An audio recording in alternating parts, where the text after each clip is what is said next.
Bienvenue à tous à la table féminin, les connaissances du monde à point de vue de fin. Aujourd'hui, nous avons les segments de la santé et la beauté, les segments de art et culture et les segments de élémentaire.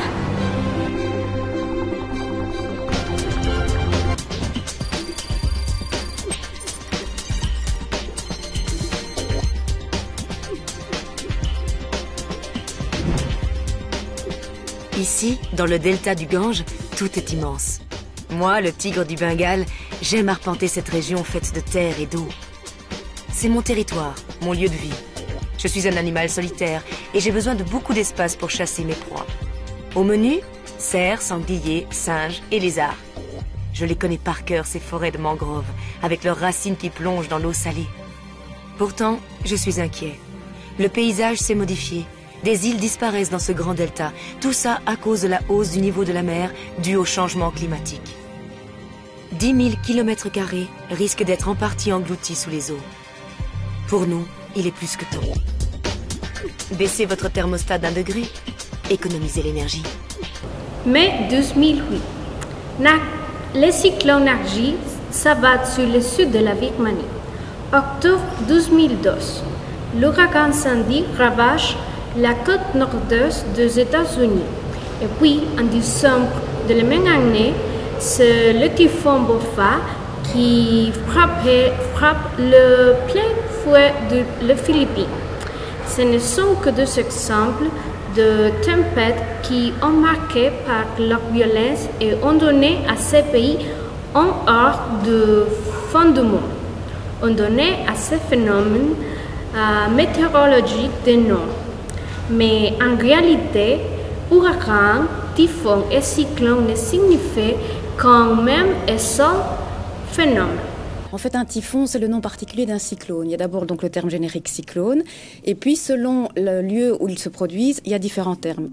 Donc, les ouragans se forment principalement dans l'Atlantique, près de l'Amérique du Nord.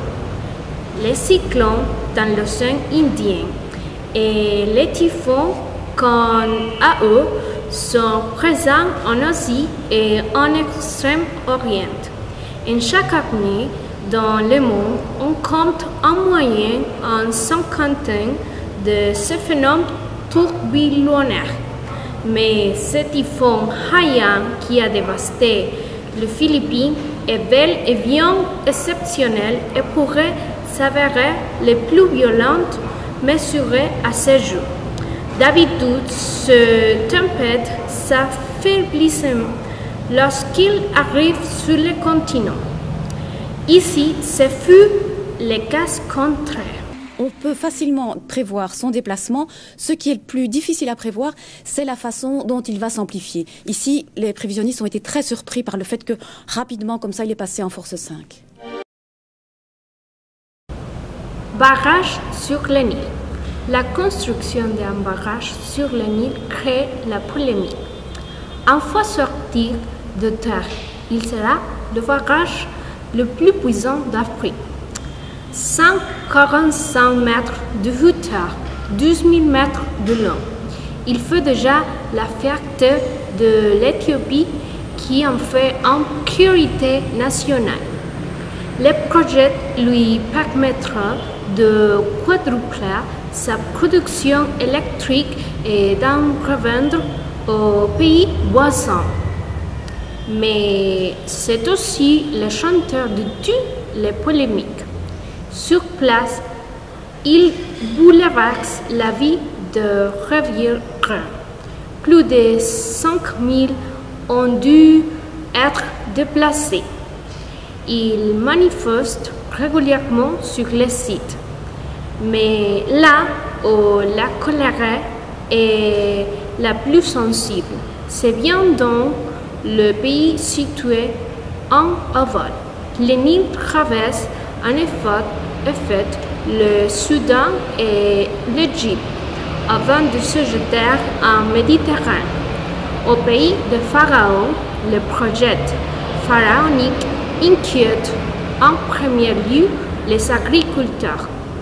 الماء ده حاجة ربنا بعتها لنا Cette eau est un don de Dieu. Nous l'utilisons pour irriguer nos champs, nous l'utilisons pour tout. Maintenant, si les Éthiopiens construisent ce barrage, nous ne sommes même pas sûrs qu'ils vont continuer à nous approvisionner en eau. Peut-être qu'ils vont tout garder pour eux. 90% de l'eau utilisée en Égypte provient du Nil. Si son débit venait à diminuer, les agriculteurs devraient se tourner vers les nappes phréatiques, beaucoup moins riches en minéraux et surtout beaucoup plus limitées. Les autorités égyptiennes parlent d'un lieu de réserve stratégique. La sécurité nationale de l'Égypte dépend de cette eau. Cela fait des centaines et des milliers d'années que c'est le cas. Et la quantité d'eau qui nous parvient du fleuve n'est déjà pas suffisante. Notre civilisation a été construite sur ce fleuve. Nous ne lâcherons pas un seul mètre cube d'eau. Là, on franchit la ligne rouge. On veut bien négocier sur beaucoup d'autres sujets, mais pas sur ça. Le projet de construction est donc non négociable pour les Égyptiens. Les Caïres s'appuient notamment sur des réalités lui garantissant des droits historiques sur le Nil. Des textes contestés par les pays riverains.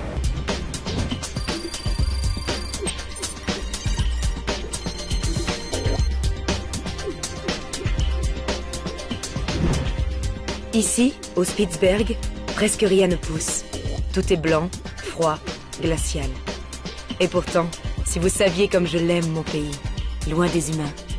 Je me sens fort, moi le grand carnivore. Je cours plus vite que vous, et je nage bien mieux que vous. Mais il y a une chose face à laquelle je suis totalement impuissant. C'est le réchauffement climatique. Je commence à ne plus reconnaître le paysage. Je vois ma banquise qui rétrécit chaque année un peu plus. Mes proies, comme les phoques, ont elles aussi besoin de la banquise pour vivre. Où irais-je alors pour me mettre quelque chose sous la dent? Pour nous, il est plus que temps. Plutôt qu'un bain, prenez une douche. La santé et la beauté. Les conseils pour les femmes.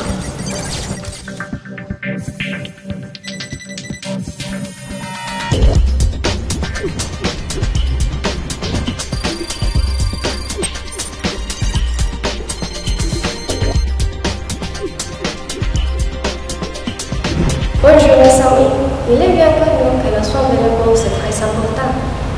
Plus encore pour nous les femmes, surtout quand il s'agit de la peau de notre visage.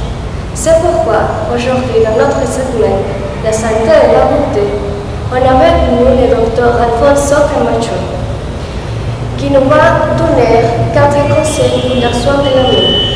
Buenos días doctor, ¿cómo está? ¿Podría por favor decirnos cuáles son esos 4 consejos? Bonjour. Merci bien. Bien.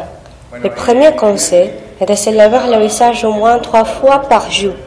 Garder un visage propre et exempt d'impuretés ne permet pas à la grâce de s'accumuler dans ses sons et une guérison plus rapide en cas de pigmentation ou acné dans la peau. En caso de tener acné o pigmentación en la piel. Bien. En segundo tip. Le conseil numéro 2 est maintenir une alimentation équilibrée. Une alimentation riche en fibres et vitamines et usées aide à maintenir une peau saine et rayonnante, le tout accompagné par une hydratation suffisante d'au moins 8 verres d'eau par jour. 8 vasos de agua al día.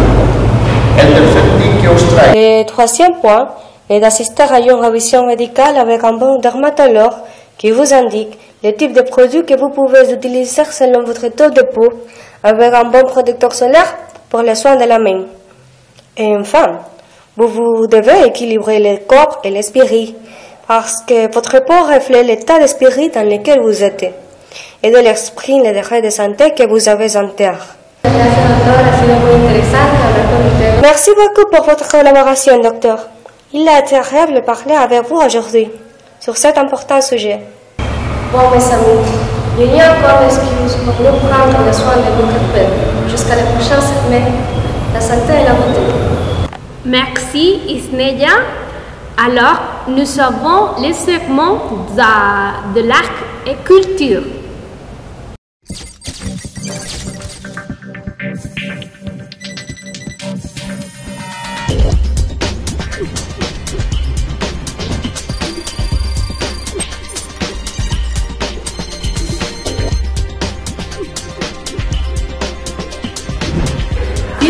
tous à la section des arts et culture. Aujourd'hui, on va parler d'une œuvre de théâtre qui est très importante et très émotive. Caïn Sudaca Producciones et TNJ Valera s'unissent pour donner vie à Robert Purcaïn et Mathieu. Nous avons vu cette note. Écrit, produit et interprété par Juan Viloria, accompagné de Mislette Flores comme actrice, Giuseppe Grasso comme directeur, Francisco Rivera, Annie Nava et Jocelyn Rangel, Robert Purcaïn et Mathieu est l'histoire d'un mariage infertile qui ont la sécurité d'être héros et résoudre leurs problèmes avec l'arrivée d'un fils. Ils déposent leur espoir dans des Robert qui naîtront chaque 3 de novembre. Pendant l'histoire, Caïn, Angela Coloche et Mathieu, une restauratrice de peinture, décrivent dans la simponnante mur d'une cathédrale isolée les jours à jour de leur relation afin que le public réfléchisse sur les différents aspects d'une relation en pareille.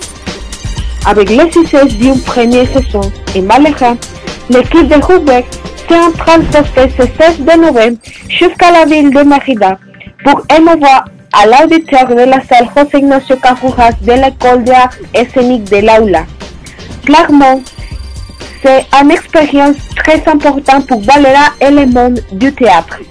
Félicitations par toute l'équipe. C'est un travail fantastique avec un message émouvant.